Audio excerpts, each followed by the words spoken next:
안녕하세요. 기독교의 모든 것 한길교회 손재익 목사입니다. 제가 이 채널을 통해서 다루려고 하는 내용 중에는 기독교 이슈와 관련된 것도 있는데요. 그런데 최근에는 별다른 기독교 이슈가 너무 없었습니다. 지금 영상을 찍고 있는 2021년 3월 초 현 시점에는 거의 대부분의 교회들이 코로나로 인해서 모이지 못하다 보니까 별다른 이슈가 생기지 않고 있습니다. 교회가 모여야 어떤 이슈도 생기는데요. 그죠? 사람이 모여야 무슨 일도 생겨나고 하는데 그러다 보니 별다른 이슈가 없는데요. 마침 최근에 우리를 주목하게 만드는 한 이슈가 있었는데 오늘은 그 부분을 다루려고 합니다. 바로 전두환 씨의 차남인 전재용 씨라고 하는 분이 신학대학원에 진학했다라는 기사인데요. 네, 이 기사를 보시면 전두환 차남 전재용 부인 박상아 만류에도 목사 되겠다 결심한 까닭 이런 기사가 실렸는데요. 네, 이 기사를 보시면 최근에 이분이 백석대학교 신학대학원에서 공부하는 중이다라는 기사가 실렸습니다. 판교에 있는 우리들 교회 김양재 목사라는 분이 목회하는 교회죠. 그 교회 출석하면서 집사를 맡고 있는데 백석신학대학원에 입학해서 이제 장차 목사가 되기 위해서 준비하고 있다라는 기사가 실렸습니다. 목사가 될 수 있죠. 그런데 문제는 이분이 다름 아니라 전두환 씨의 아들이라고 하는 것이죠. 전두환 전 대통령의 차남. 이것도 괜찮습니다. 전두환의 차남이라고 해서 신학을 하면 안 되는 건 아닙니다. 이 영상을 보시는 분들 가운데 전두환에 대한 평가는 다 다를 수 있겠지만 거의 대부분은 부정적일 텐데요. 전두환 씨가 부정적인 것과 그의 아들에 대한 부분을 우리가 좀 별개로 해야 되죠. 우리가 연좌제를 동의하는 것이 아니니까 부모의 잘못, 아버지의 잘못 때문에 아들까지도 어떤 피해를 입어야 된다 이렇게 생각할 수는 없습니다. 그런데 문제는 내용을 보면 이분이 최근에 어떻게 삶을 살았느냐 하는 것인데요. 이 부분을 보시면 제가 2016년 7월 1일 아침에 출근하려고 6시 넘어서 주차장에 내려갔다가 거기서 잡혀서 교도소까지 갔었다. 교도소에서 2년 8개월이라는 시간을 보내게 됐다. 거기에서 찬송 소리를 듣고 목사가 되고자 하는 마음을 갖게 됐다. 이렇게 이야기를 하고 있는데요. 여러분, 이게 문제입니다. 전두환 아들이냐가 중요한 것이 아니라 이 전재용 씨는 한 개인이니까 그 사람이 어떠냐 하는 것이 중요한데 불과 최근까지 교도소에 있었다라는 것이죠. 밑에 기사를 보면 지난해 2월 20일에 출소했다라고 되어 있습니다. 그러니까 2020년 2월 20일에 출소했다라는 것이죠. 자, 그런데 현재 백석신학대학원에서 공부하고 있으니까 아마도 2021년 3월에 입학을 했다든지 아니면 2020년 3월에 입학했다든지 둘 중에 하나일 텐데요. 어쨌든 불과 1년밖에 안 된, 길어야 1년, 짧으면 한두 달 만에 백석대학교 신학대학원에서 공부하고 있다. 이것이 우리가 주목해야 할 부분입니다. 마침 저는 최근에 목사는 어떻게 만들어지는가 라는 영상을 통해서 목사는 아무나 될 수 있는 것이 아니다 라는 영상을 올렸는데 참 안타깝게도 그 영상을 올린 지 불과 일주일 만에 이런 기사를 보면서 참담함을 금치 못하는데요. 뿐만 아니라 저는 제가 소속되어 있는 고신교단에서 발행하는 교단지인 기독교보에 이런 기사를 쓴 것도 있습니다. 네, 고신뉴스 기독교보 인터넷 신문이죠. 설교 하나님의 말씀이라는 제목인데요.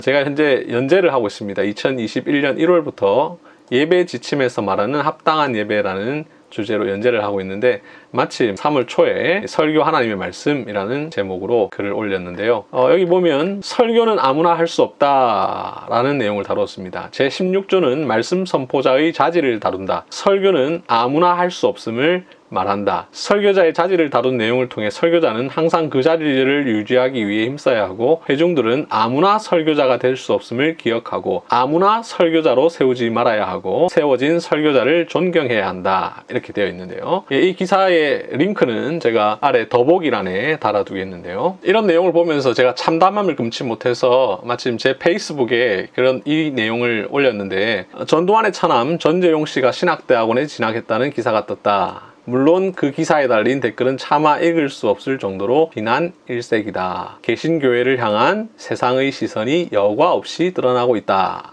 라는 것인데요. 실제로 그 기사에 실린 댓글을 보시면 참 감히 입에 담을 수 없는 내용들이 굉장히 많이 있습니다. 이런 모습을 보면서 여러분들 어떤 생각을 하십니까? 어떤 분들은 아무 생각 없으신 분들도 있고 어떤 분들은 회개하면 목사가 될 수도 있지 이렇게 생각하시는 분들도 계시고요.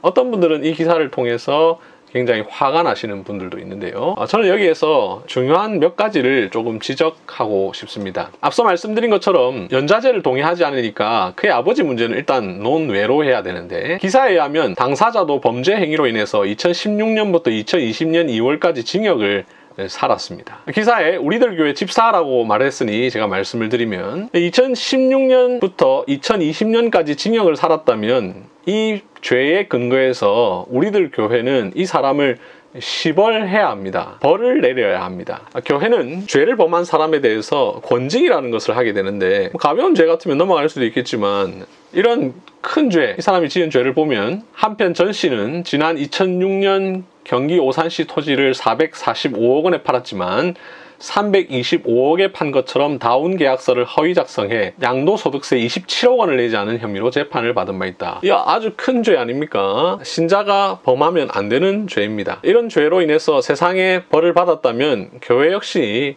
이 전재용 씨에 대해서 벌을 내려야 됩니다. 제가 속한 고신교단 헌법에 보면 권징조례라는 것이 있는데요. 이 권징조례를 보면 이런 내용이 나옵니다. 권징의 범위 제5조 10항에 파렴치한 행위로 국가재판에 의해 금고 이상의 형이 확정된 범죄 행위, 양심범의 경우는 제외됨. 그러니까 교회법과 세상법이 좀 다르니까 교회법에는 바람직한 일인데 세상법을 어겼을 경우에는 그런 경우는 예외다라는 것이죠.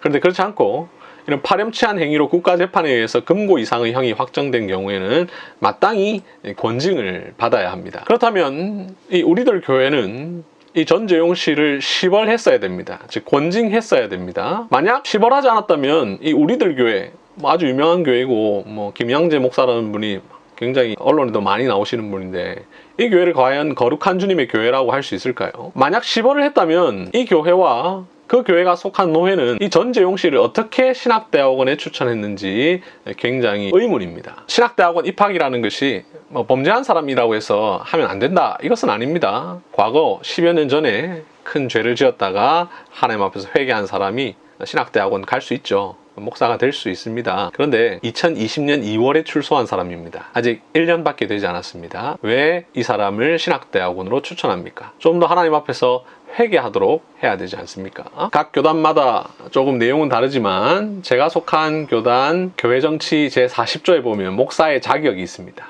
여기 보면 남자 세례교인으로 무흠하게 7년 이상을 경과한 자라고 되어 있는데요.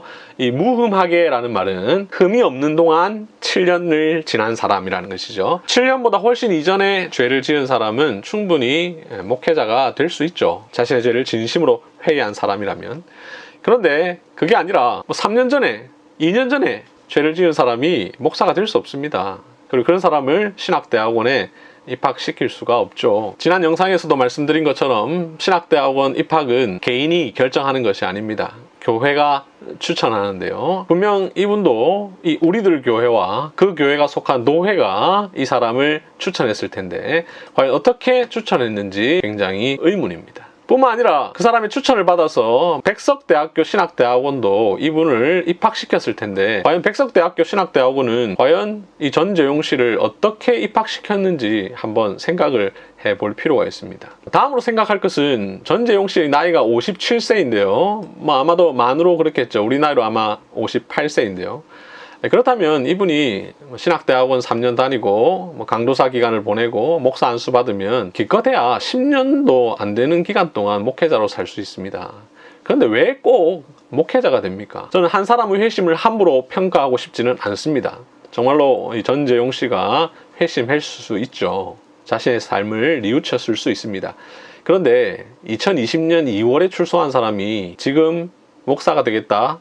굳이 그렇게 할 필요가 없죠. 또 회심했다면 그냥 이제 평범하게 성도로 살면 안 됩니까? 왜 꼭 목사가 되어야 합니까? 회심하면 무조건 목사가 되어야 그게 진정한 회심입니까? 이 세상에 목사가 부족합니까? 현 시점에 목사가 얼마나 많습니까? 그런데 왜 굳이 이 시점에 이분이 목사가 되려고 하는지를 저는 도무지 이해할 수가 없습니다. 그리고 이 개인이 목사가 되겠다라는 마음을 품었다 하더라도 이분이 다니는 교회, 우리들 교회는 이분을 평범한 성도로 살도록 해야지 왜 신학대학원에 입학하라고 추천했는지 도무지 이해할 수 없습니다. 안 그래도 코로나19로 인해서 개신교회가 온갖 비판과 질타를 받고 있는 이 시점에 왜 굳이 이 사람이 그러한 세상의 비난에 더 보탬을 주는지 도무지 이해할 수가 없습니다. 네, 이거는 우리들 교회 홈페이지인데요.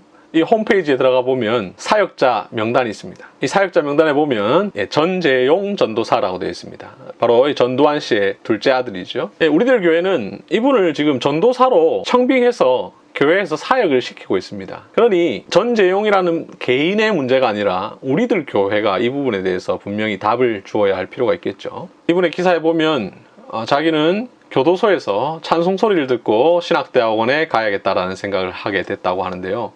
한 개인이 그런 마음을 품을 수는 있습니다. 그러나 그가 출석하는 교회는 이 부분에 대해서 분명히 해야 되고, 뿐만 아니라 이 교회가 추천했다 하더라도 백석대학교 신학대학원은 이분이 과연 신학을 공부할 만한 사람인지를 분별했어야 됩니다.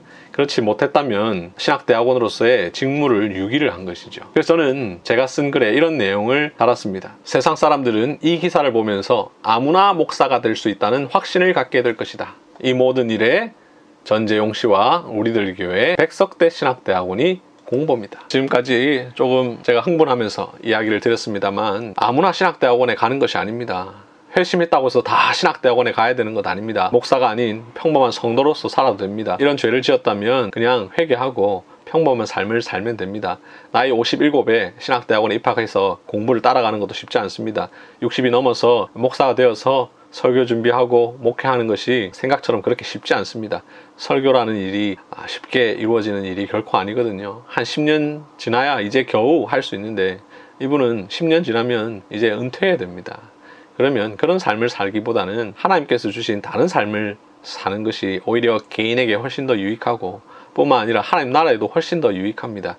지금 이 기사 때문에 안 그래도 한국교회가 욕을 먹고 있는 시점에 많은 불신자들이 이 기사를 보고 화를 내고 기독교에 대해서 적대감을 품게 되었습니다. 이 영상을 보시는 분들은 이 사건을 반면교사 삼아서 절대로 이런 일들이 일어나지 않도록 여러분들이 교회에서 신학대학원에 입학하고자 하는 학생들을 바르게 추천해서 우리 시대에 꼭 필요한 목회자들을 배출해내는 교회들이 될 수 있도록 힘써 주시기를 바랍니다. 다음에 또 기독교 이슈가 있으면 다루도록 하겠습니다. 감사합니다.